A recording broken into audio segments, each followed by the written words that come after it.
మలక్పేట ఆంధ్ర ప్రాథమిక పాఠశాల B block హాస్టల్ను గురువారం తెలంగాణ రాష్ట్ర వికలాంగుల కార్పొరేషన్ చైర్మన్ ముత్తినేని వీరయ్య సందర్శించారు. జూలై 7న స్కూల్లో అంధ విద్యార్థినిపై జరిగిన అత్యాచార సంఘటనపై విచారణ వ్యక్తం చేశారు. కారకులైన వారిని ఎట్టి పరిస్థితుల్లో ఉపేక్షించబోమని హెచ్చరించారు. అధికారుల తీరుపై ఆగ్రహం వ్యక్తం చేస్తూ వారిపై తగు చర్యలు తీసుకుంటామని స్పష్టం చేశారు.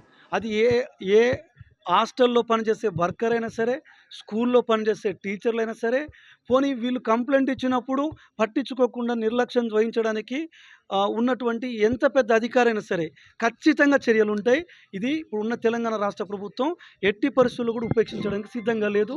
ఒకవేళ ఇందులో గనక ఇంకా డిపార్ట్మెంటు నిర్లక్ష్యం ఏమన్నా ఉందని మీరు అంటుంటే, ఒకవేళ నాకు తెలియదు, యాక్చువల్గా కనుక్కుంటాను. ఎవరు నిర్లక్ష్యం ఉన్నా ఖచ్చితంగా చర్యలు ఉంటాయండి.